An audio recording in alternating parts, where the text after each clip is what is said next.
할렐루야. 모든 것을 품위 있게 하고 질서 있게 하기를 주의 이름으로 축복합니다. 고린도전서 14장 10절의 말씀은 모든 것을 품위 있게 하라고 했어요. 그리고 질서 있게 2019년도가 성숙한 그리스도인으로서의 삶을 달려가시기 바랍니다. 말씀이 오늘 본문에 보니까 8절에 보면 내게 가까워 내 입에 있으며 내 마음에 있은즉 그랬어요. 8절의 말씀이에요. 이 말씀은요, 구약성경 신명기 30장 40절의 말씀을 인용하시는 말씀이에요. 제가 신명기로 좀 펼쳐놓으시죠. 30장의 말씀을 좀 펼쳐보시죠. 30장 40절 가서 보면 오직 그 말씀이 내게 매우 가까워서 내 입에 있으며 내 마음에 있은즉 내가 이를 행할 수 있느니라는 말씀이 나와요. 이 신명기 30장 14절의 말씀의 교훈을 보면 이 말이에요. 따라갑시다. 말씀대로 행하자. 말씀대로 행하자. 말씀대로 행하라고 하는 말씀이 신명기 30장 14절에 나오는 말씀이에요. 그리고 왜 말씀대로 행할 것과 그 이유가 11절에서부터 나와요. 왜 말씀대로 살아야 되는가? 왜 말씀대로 행해야 되는가는 이유가 나와요. 자, 11절 가서 보면 내가 오늘 내게 명령한 이 명령은 내게 어려운 것도 아니요 먼 것도 아니다. 우리는 신명기 30장과 로마서 오늘 본문의 10장 8절 이하의 말씀 속에서 말씀대로 살아야 할 이유와 말씀으로 인하여 받은 축복이 어떠한 것인가를 오늘 찾아보려고 합니다. 그래서 2019년도 말씀대로 말씀으로 승리하시기를 주의 이름으로 축복합니다. 아멘. 첫째, 말씀대로 살아야 할 이유가 있어요. 흔히 말씀대로 산다라고 하는 행위를 우리가 부담스럽게 여길 때가 있어요. 그 말씀이 주어지면 참 힘들다고 우리는 말할 수가 있습니다. 그리고 성경에 기록된 모든 말씀은 무리하고 힘겨운 명령이라고 생각할 때가 너무 많아요. 그러나 오늘 신명기 30장을 펼쳐놓으셨습니다만 11절 말씀에 내가 오늘 내게 명령한 이 명령은 내게 어려운 것도 아니고 먼 것도 아니다. 이렇게 말씀하셨어요. 우리에게 주시는 명령은 어려운 게 아니래요. 아멘 한 자는 그렇게 되시기 바라고요. 점점 잠깐만 말씀을 주면은 이게 부담이 되고 먼 것으로 생각하는 거예요. 나와는 아무런 상관이 없는 것으로 우리가 착각할 때가 있어요. 자, 12절 13절 또 이어서 보세요. 하늘에 있는 것이 아니니 내가 이르기를 누가 우리를 위하여 하늘에 올라가 그의 명령을 우리에게로 가지고 와서 우리에게 들려 행하게 하랴 할 것이 아니요 이것이 바다 밖에 있는 것이 아니니 내가 이르기를 누가 우리를 위하여 바다를 건너가서 그의 명령을 우리에게로 가지고 와서 우리에게 들려 행하게 하랴 할 것이 아니니라. 짧게 말하면요, 그 주신 하나님의 말씀 명령은 따라합시다. 걱정할 거 없다. 근데 우리는 왜 이 말씀을 주셨지 하면서 부담 갈 때가 많다는 말이에요. 근데 주신 말씀은 걱정할 게 없다. 왜? 말씀은 언제나 가까이에 있다고 그랬어요. 법이 멀리 있어서 범하는 게 아니잖아요. 몰라서 우리가 법을 어기는 게 아닙니다. 운전을 하다 보면 신호등이 바뀌어요. 적색 신호등이 오면 뭐 하는 거죠? 멈추라는 거예요. 초록색 신호등으로 바뀌면 출발하라는 거예요. 그 법이 어려워요, 쉬워요? 멀리 있어요, 가까이 있어요? 가까이 있어요. 몰라요, 알아요?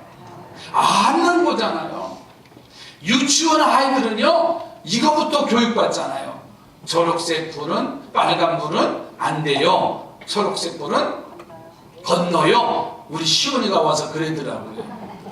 어렸을 때부터 이 법이 늘 가까이에 있는 겁니다. 여러분, 신명기 30장 14절에 가서 말씀해 보면은 오직 그 말씀이 내게 매우 가까워서 어디에 있다고요? 내 입에 있으며 내 마음에 있은즉 내가 이를 행할 수 있느니라. 말씀이요, 입에 있고 마음에 있대요. 하나님은 그래서 일찌감치 여러 가지 방법으로 사람들에게 말씀하시고 명령을 하신 거예요.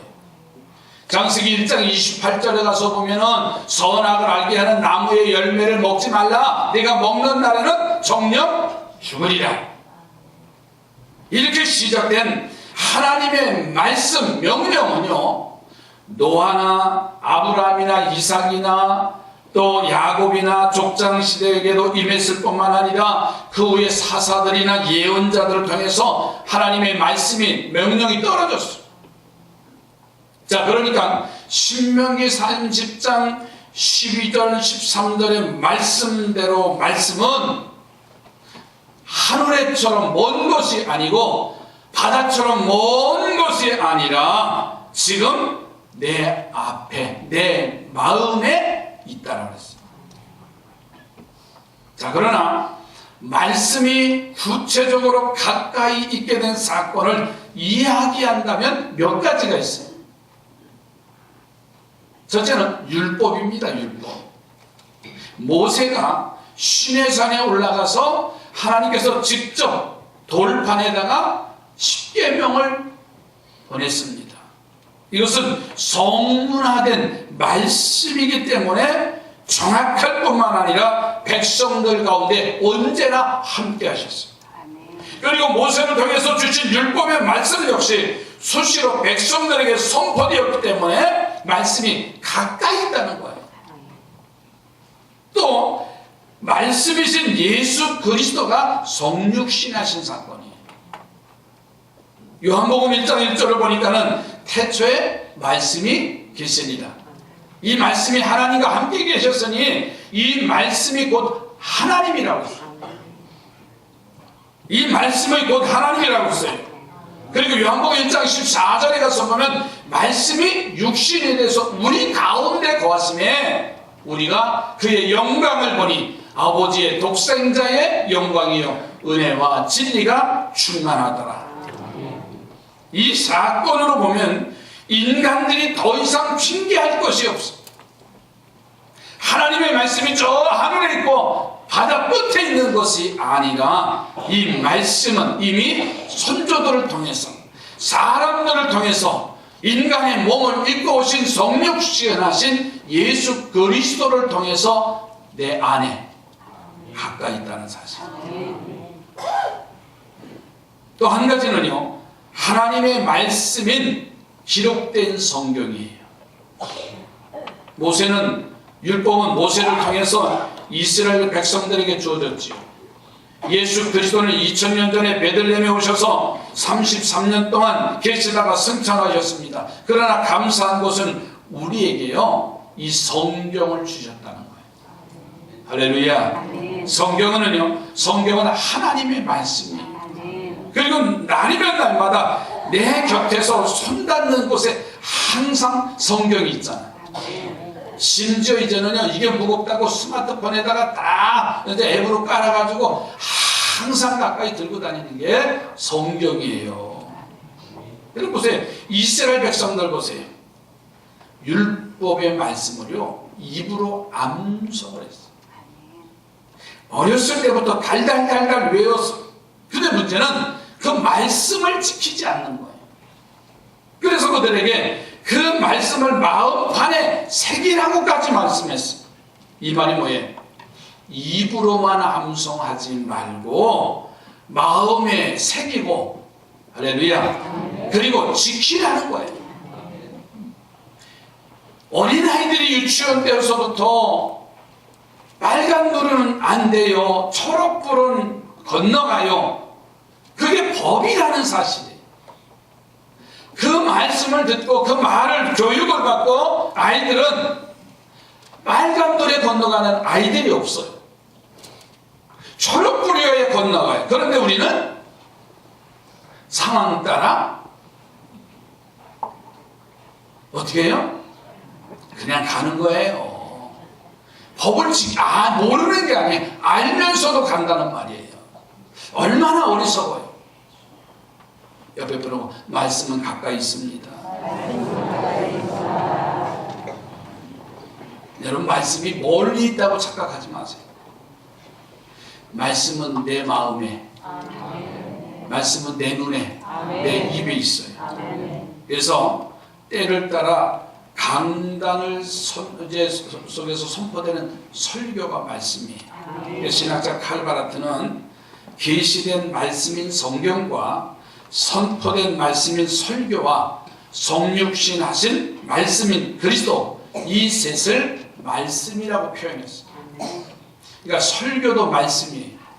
성경도 말씀이에요. 예수 그리스도가 말씀이에요.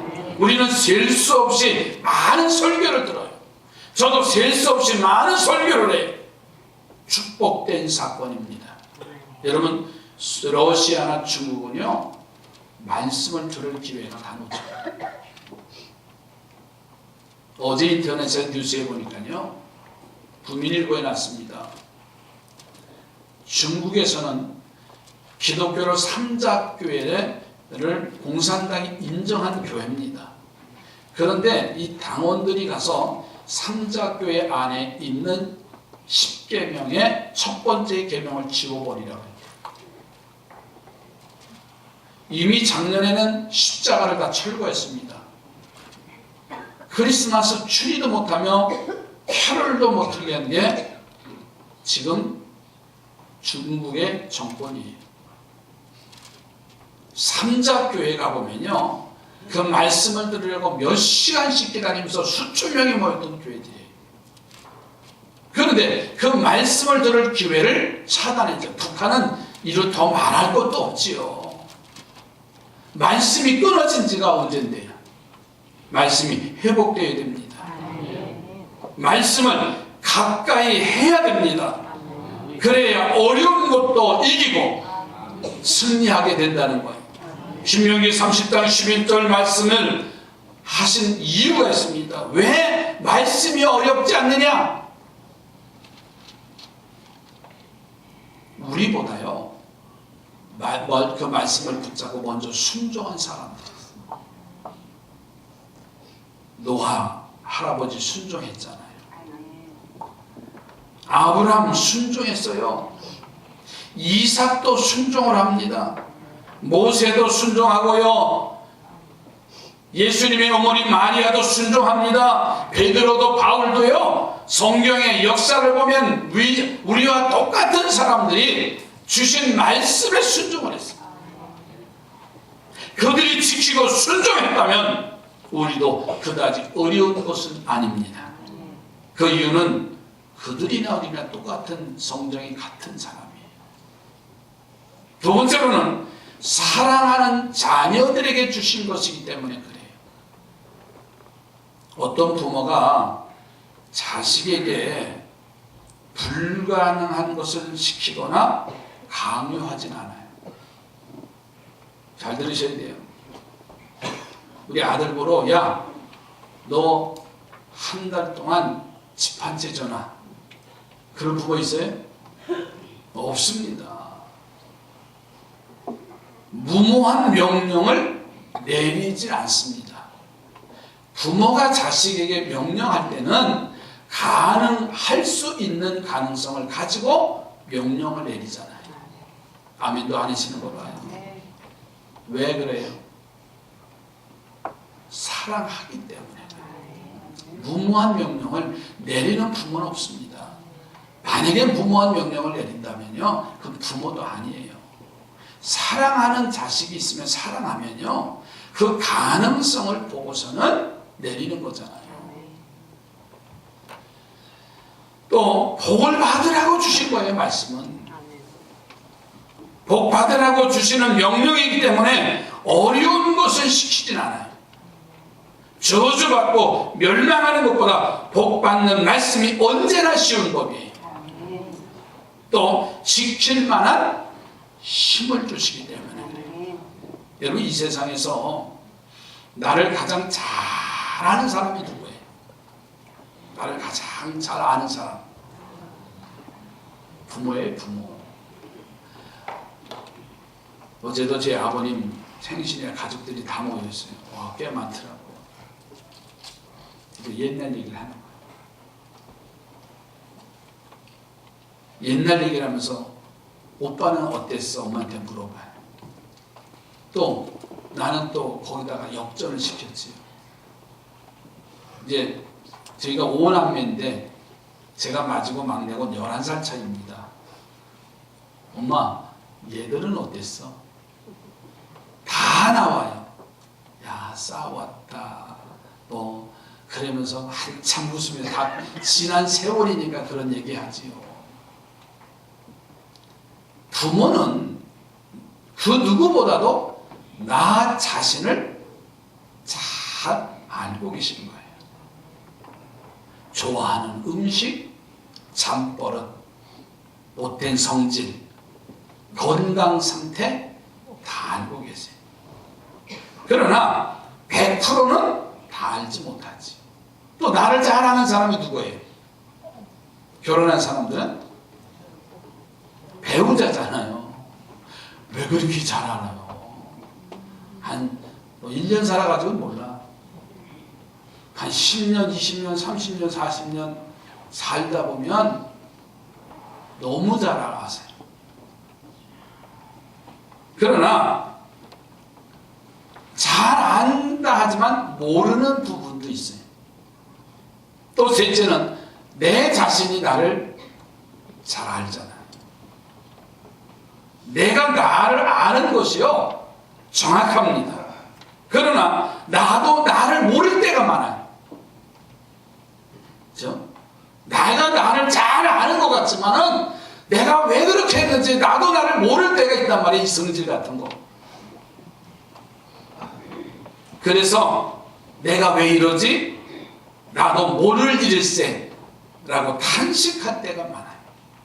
그러나 나의 하나님은 나의 모든 부분을 다 아시는 하나님. 나를 낳으신 분이 아니라 나를 창조하신 분이기 때문에 그래요. 내가 낳은 자식도 다 알지 못하지만 나를 만드신 여호와 하나님은 나를 정확하게 알고 계세요. 그래서 시편 139편 1절로 4절에 가서 보면 이렇게 시편 기자가 고백을 해요. 여호와여, 주께서 나를 살펴보셨으므로 나를 아시나이다.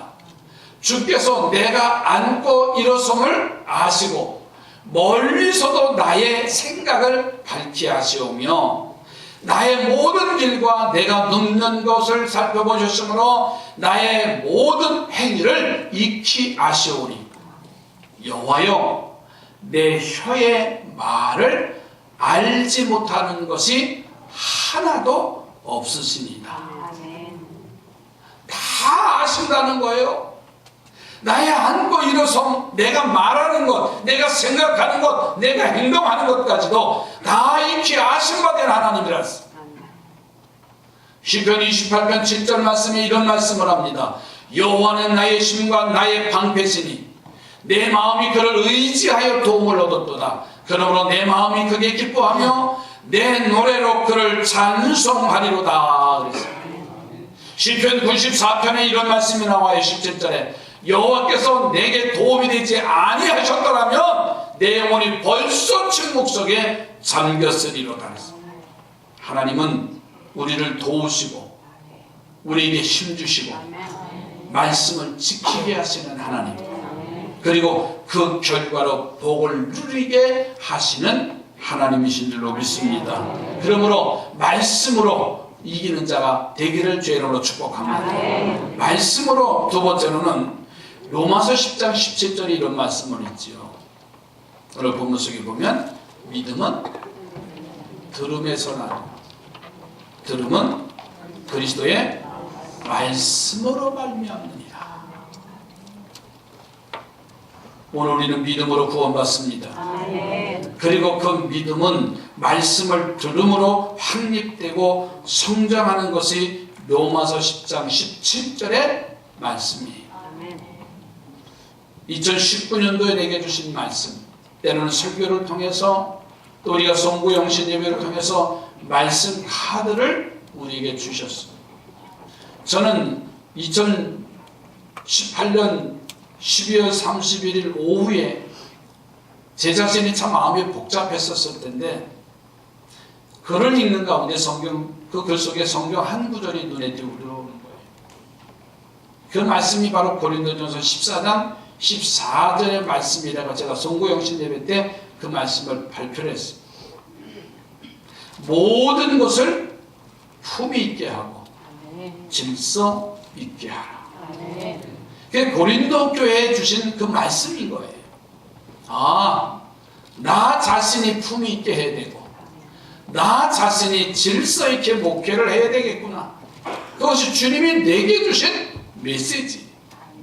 저는 그래서 그 마음을 가지고 설교 시작 전에 지난주 이번 주 주보의 설교 요약의 맨 첫머리에 고린도전서 14장 10절의 말씀을 그래서 선포하는 겁니다. 나 자신이 내게 주신 그 말씀을 우리는 붙잡아야 이길 수가 있습니다. 또 이제 영시 예배 때 그 말씀을 카드를 꼭 뽑았지요. 작년 한 해는 시편의 말씀이 50편 23절의 말씀이었습니다. 근데 우리는 제가 말씀 카드를 하나 주기를 뽑았더니 로마서 1장 17절의 말씀을 제게 주셨어요. 여러분 그 말씀이 지금 오늘 12, 13일 보름도 2주도 안 지났어요. 그 말씀을 우리는 어떻게 하고 있나요? 적어도 매일 한 번씩은 내가 말씀을 묵상하고 그 말씀이 내 안에서 역사되도록 관심을 가져야 되지 않나요? 아마 어떤 분은 나는 좋은 말씀 뽑았네, 나는 왜 이런 말씀을 줬지 하면서 그런 아쉬움도 있었을 수도 있어요. 그러나 그 말씀을 내게 주신 것은 무엇이냐고 하는 거예요. 한 달, 2달 지나다 보니까는 어디가 있는지도 몰라요. 여러분 마음에 새기시기 바랍니다. 내게 주신 말씀이니. 저는 그래서 아예 찬송가에다 붙이고 다닌다 그랬잖아요. 신방을 가도 새벽에 말씀을 들어도 찬송가가 하도 오래돼서 너덜거리지만 여기 붙여놓고 테이프를 아예 붙여놓고서는 제 예배 개번 시작할 때 이 로마서 1장 17절을 계속해서 제가 말씀을 선포하잖아요. 이 말씀은 2017년도에 우리가 로마서를 낭독할 때 주셨던 말씀이잖아요. 10절을 우리에게 선포하면서 그 말씀을 외워하면서 그 말씀이 다시 이제 회복되고 다시 리바이벌하게 하시려고 살아나게 하시려고 하는 하나님의 거룩한 뜻이었습니다. 그래서 말씀을 저는 선포합니다. 여러분 내게 주신 말씀을 그냥 헛하게 듣지 말고 지나가게 하지 마세요. 먼 것이라고 생각하지 마세요. 우리는 이미 말씀을 내 마음에 새기고 있잖아요. 그래서 말씀을 들음으로 믿음이 자란다고 했잖아요. 풍성한 말씀을 날마다 먹는 사람과 어쩌다 한 번 먹고 3년에 한 번 먹는 그 사람의 영적 가치는 다르다고 했어요. 말씀을 권속으로 듣는 사람과 하나님의 말씀을 듣는 사람의 차이 역시 하늘과 땅의 차이입니다. 말씀은 능력이 있습니다. 말씀은 믿음을 자라게 합니다. 그리고 능력을 행하게 하시는 분이 말씀이에요. 지금 전 세계 범죄, 마약, 폭력으로 죽어가는 숫자가 어마어마합니다. 2016년도에 세계보건기구에서 발표한 마약 중독자, 세계 마약 중독자가 몇 명이냐면 2,900만 명이래. 마약. 그리고 한 해에 2016년도에 몇 명이 죽었냐면 20만 명이 마약으로 죽었대요. 마약이나 헤로인으로 사망했다고 보고를 했어요. 그런데 놀라운 것은요, 하나님의 말씀을 만난 사람들은 변화되고 하나님의 말씀을 만난 사람들은요 새로운 인생을 살아가고 있다는 사실. 2019년도 말씀을 사랑하는 우리 성도들이 되기를 주의 이름으로 축복합니다. 옆에 분하고 말씀을 가까이 하시기 바랍니다. 말씀을 사랑하시기 바랍니다. 그러면 말씀이야말로 내 영혼을 소생하고 내 믿음을 강하게 하게 되어 있습니다. 말씀의 능력은 병든 영혼을 치료합니다. 육체를 건강하게 합니다. 그리고 사회와 역사와 가정을 행복하게 만들 겁니다. 말씀이 중심이 되기를 주의 이름으로 축복합니다. 기도합니다. 하나님, 말씀이야말로 내 영혼을 살게 하시고